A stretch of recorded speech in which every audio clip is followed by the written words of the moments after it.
کسی نے سوال کیا اگر 3-4 عورتیں ایک گھر میں جمع ہو کیا جماعت سے نماز پڑھ سکتی ہے؟ اور گھر میں عورتوں کی جماعت سے نماز کا طریقہ کیا ہوگا؟ اور کیا ان عورتوں کو 27 ٹائم زیادہ ثواب ملے گا؟ دیکھیے، سب سے پہلی چیز تو یہ ہے کہ جماعت سے جو نماز پڑھ جائیں گی اس کو 27 درجے زیادہ ثواب ملیں گا، لیکن عورتوں کو جماعت سے نماز پڑھنا یہ واجب نہیں ہے،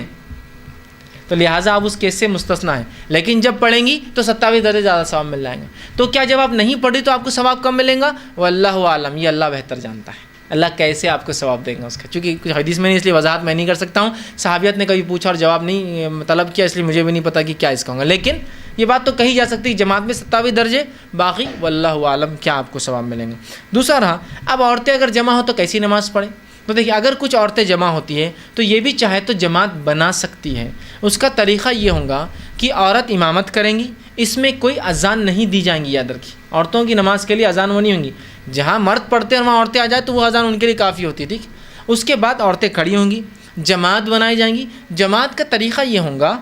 کہ عورت امام صف کے بیچ کھڑی ہوں گی، آگے نہیں کھڑی ہوں گی، جیسے کہ مثال تو 5 عورتیں ہیں نماز پڑھ رہی ہے تو 2 ادھر اور 2 ادھر ہوں گی اور امام، 3 عورتیں نماز پڑھ رہی، 1 ادھر اور 1 ادھر ہوں گی، 10 عورتیں نماز پڑھ رہی تو سمجھ لیجیے 2 ادھر 2 ادھر اور پیچھے 5 کھڑی، جگہ نہیں زیادہ، سمجھ رہے، لیکن عورت صف سے آگے نہیں ہوں گی، ایسا الگ نہیں دیں گے، ایسا مرد امام ہوتا ہے نا الگ، عورت امام صف کے بیچ میں کھڑے ہوں گی اور نماز پڑھائیں گی، یاد رکھیے۔ تو یہ عورتوں کی نماز کا طریقہ، یہ جماعت کا طریقہ، اور رہا 27 درجے ثواب، تو ہو سکتا ہے جماعت سے جب آپ پڑھے ملے، اور اگر نہ پڑھے تو کیا، چونکہ آپ پر یہ چیز واجب نہیں ہے، ثواب کیا ملے گا واللہ بہتر جانتا ہے کیسے آپ کو اس کا ثواب ملے گا، چونکہ اس کی وضاحت نہیں ہے،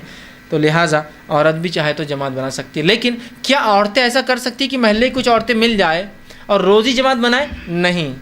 ایسی کوئی دلیل نہیں ملتی ہے کہ جہاں عورتوں نے مسجد نہ جا سکنے کی بنیاد پر محلے میں ایسی نمازیں پڑھی جس کو اللہ کے زمانے میں اس کے بعد کیا اور اس کو دیکھا گیا، ایسا نہیں ملتا۔ تو لہٰذا یہ کہا جا سکتا ہے کہ عورتیں الگ سے جماعت بنا کر مسلسل کو ایک سسٹم چلا نہیں سکتی، ایسا سسٹم اللہ کے رسول زمانے میں کبھی صحابیت نے نہیں بنایا، اس کے بعد کے دور میں ہاں ضرورت پڑنے پر علم دینے کے لیے، بات سمجھانے کے لیے اجتماع چل رہا تھا، اس کے بعد گیدرنگ میں پڑھنا ہے تاکہ عورتوں کو پتہ چلے نماز کا طریقہ کیا، تو ہو سکتا ہے، لیکن ریگولر بیسس پہ کیا ایسا ہو سکتا ہے عورتوں کی مسجد بنا دی جائے، ان کا امام اور وہ کریں، ایسا چونکہ سنت سے نہیں ملتا۔ لہٰذا وہی مسجد جہاں مرد پڑھتے ہیں وہیں عورتیں جا کے نماز پڑھیں گی، چونکہ اذان ہوں گی وہاں، اقامت ہوں گی وہاں پڑھیں گی، ورنہ گھر میں کبھی ضرورت پڑ جائے سکھانے کے لیے یا ایسی چیز کی ہمیشہ پڑھتی عورتیں آج موقع نہیں ملا تو پڑھ لے، ٹھیک ہے یہ ہوگا، لیکن عورتیں جمعہ نہیں پڑھیں گی اور عیدین کی نماز ان کی الگ سے نہیں ہوں گی، یاد رکھیں، یہ تو پتہ چلا یہ مل گئی اجازت تو آپ سب کر رہے ہیں، جمعہ اور عیدین نہیں، وہ تو مردوں کے ساتھ ہی مرد امام کے پیچھے ہی آپ کو کرنا ہے، سوائے اس کے کہ عورتیں کبھی چاہے جمع ہو جائے